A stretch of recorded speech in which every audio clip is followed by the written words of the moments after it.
저는 삶의 목적이라는 제목으로 하나님 말씀 나누겠습니다. 오늘 하나님의 뜻이 무엇이며 우리의 삶의 목적이 어디를 향하여 가야 될 것인가 한번 생각해 보는 시간을 갖도록 하겠습니다. 예수 믿는 저와 여러분들의 삶의 목적은 복음입니다. 자동차는 운전을 해서 목적지까지 도착하기 위해서 만든 거고요. 이 마이크는 제 목소리를 담아서 여러분들에게 들리기 위해서 만들어진 것이고요. 저와 여러분들은 이 땅에 복음 때문에 태어났고 복음을 위하여 살아갈 수 있도록 하나님이 은혜를 부어주신 분이 저와 여러분입니다. 사도 바울은 내가 복음을 부끄러워하지 않는다고 얘기를 합니다. 예수 그리스도의 종 바울은 사도로 부르심을 받아 하나님의 영광을 위하여 복음을 위하여 택정을 받았노라고 그는 이야기합니다. 우리가 예수 믿으면 하나님의 자녀가 되었습니다. 왜 자녀가 됐을까요? 자녀된 목적이 무엇입니까? 성경은 창세기 1장 28절에 우리를 자녀 삼아 주신 하나님이 이렇게 명령하세요. 하나님이 그들에게 뭐를 줬어요? 복을 주십니다. 오늘 하나님의 복이 임할지어다. 그리고 하나님이 그들에게 이르시되 생육하고 번성하여 땅에 충만하라, 땅을 정복하라. 하나님이 우리에게 자녀 삼아 주시고 바다의 물고기, 하늘의 새, 땅에 움직이는 모든 생물을 다스릴 수 있는 은혜를 주셨다라는 것입니다. 우리를 왜 부르셨을까? 성경은 이사야 42장에 이렇게 선포합니다.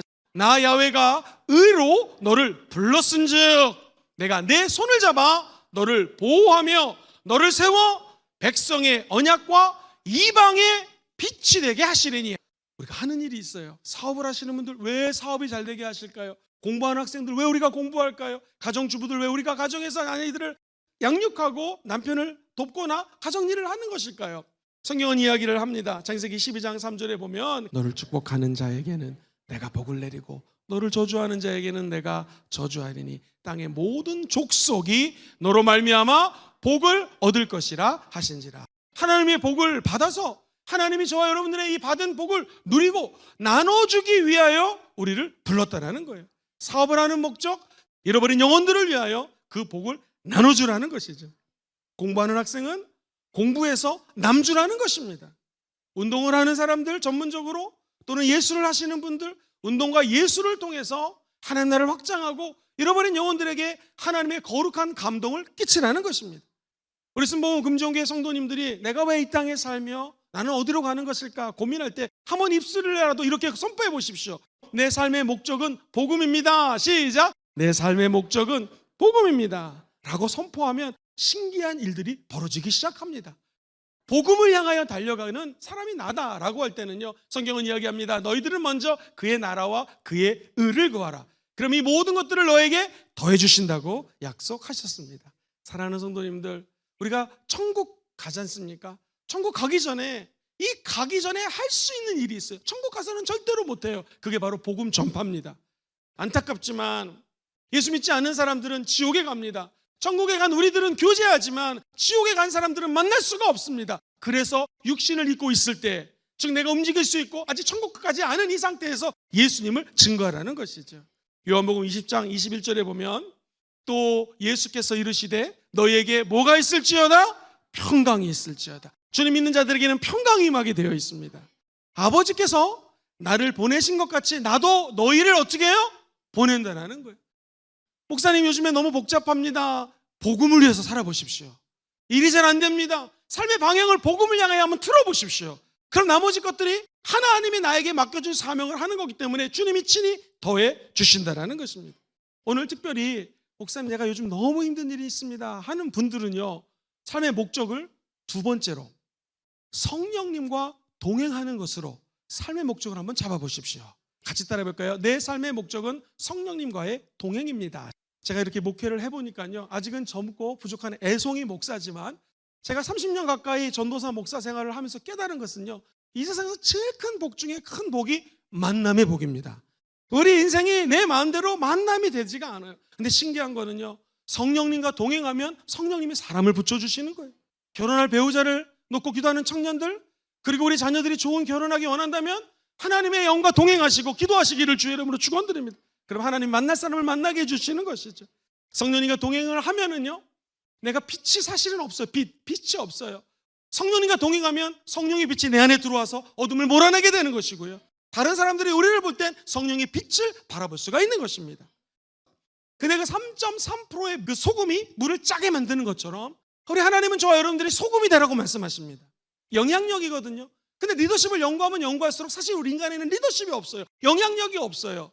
인생의 생사 화복을 주관하시는 분이 하나님이시라는 것이죠. 그러므로 성령님과 동행을 한다라고 하는 것은 내가 빛이 될 수 있는 능력이 없는데 성령의 빛이 임해서 빛을 발하는 삶으로 살게 되는 것이요. 할렐루야.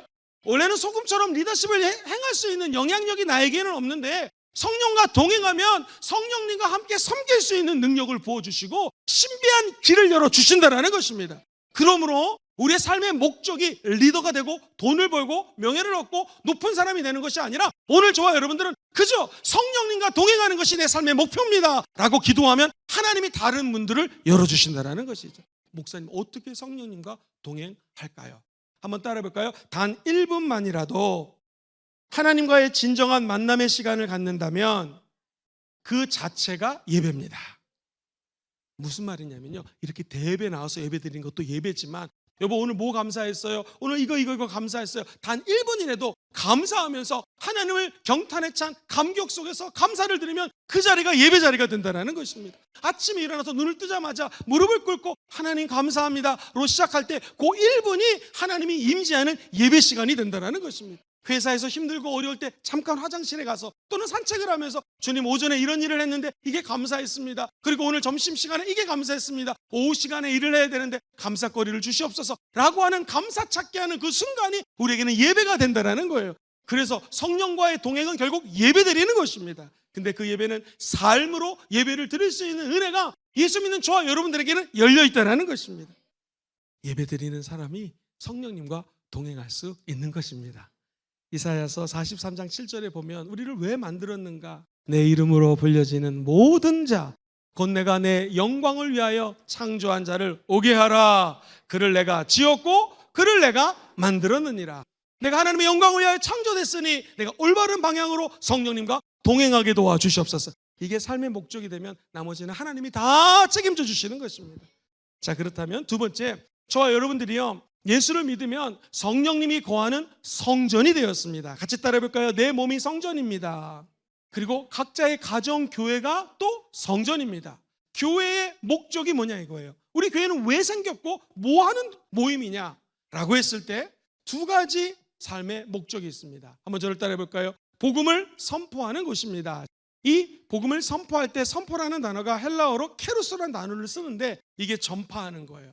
우리의 삶을 통하여 예수 그리스도의 향기를 온 열방에 전파하는 것, 이것이 교회의 사명입니다. 그러므로 너희는 가서 모든 민족을 제자로 삼아 아버지와 아들과 성령의 이름으로 침례를 베풀고 내가 너에게 분부한 모든 것을 가르쳐 지키게 하라. 볼지어다 내가 세상 끝날까지 너희와 항상 함께 하시리라. 우리가 때로는 궁금할 때가 있습니다. 알겠습니다. 하나님 나와 함께 하시니 내가 복음 증거하겠습니다. 그런데 헷갈리는 게 뭐냐면 궁금한 게 많아요. 하나님, 지금 우리가 로마의 압제에 있는데 하나님의 뜻을 이루어줄 때가 언제입니까? 하나님, 내가 이런 기도 제목이 있는데 언제 하나님이 기도 제목을 이루어 주시겠습니까?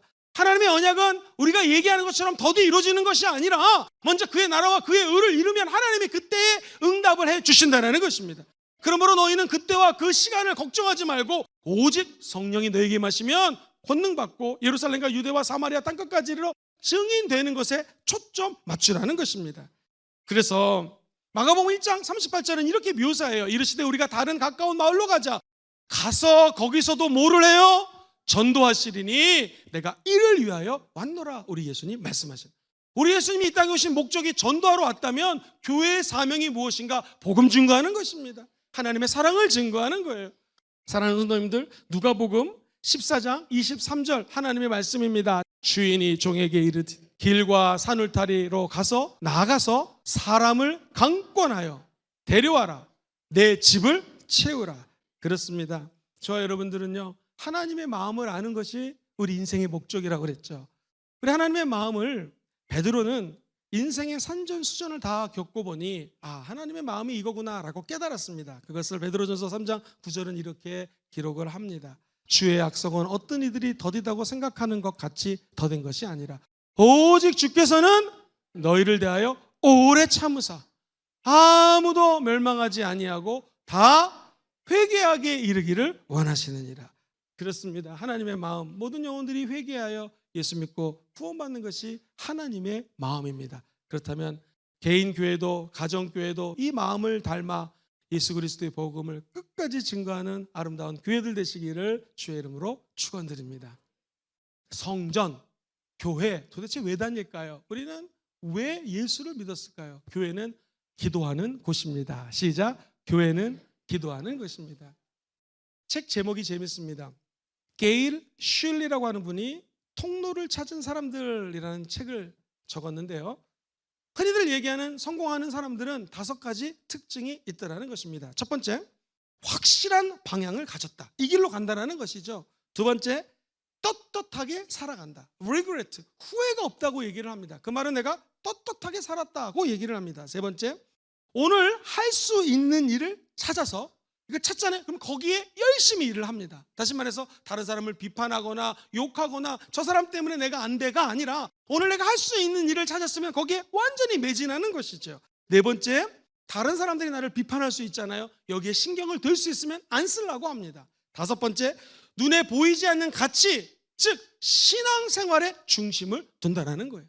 내가 생각해봤더니 이렇게 하려면 기도하면 된다는 거예요. 기도 열심히 하면 우리 올바른 방향을 성령님이 알려주십니다. 다른 사람이 비판을 하고 다른 사람이 놀려도 그 길을 가게 된다는 것이죠.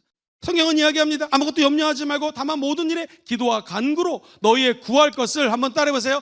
감사함으로 하나님께 아뢰나. 감사함으로 하나님께 기도하고 간구하되 감사하라는 것입니다. 그렇게 감사로 기도하면 그리하면 뭐든지 가게 뛰어난 하나님의 평강이 그리스도 예수 안에서 너희 마음과 생각을 지키리라. 그런데 기도하는 사람은 좌절하지 않아요. 하나님이 다시 도와줄 것을 믿기 때문에 그렇습니다. 그리고 선택과 집중할 수 있기 때문에 하나님이 나에게 가라는 길을 갈 수 있는 결단력이 생긴다는 거예요. 무엇보다도 학생이 시험을 치르면 교수가 평가하듯이 저와 여러분들이 하나님의 평가를 잘 받을 수 있는 것은 기도 외에는 다른 방법이 없다는 것입니다. 우리 교회가 기도를 계속해서 하나님의 나라를 확장하고 아버지의 뜻을 이루어드리는 아름다운 교회 그리고 성도님들 되시기를 주의 이름으로 축원드립니다.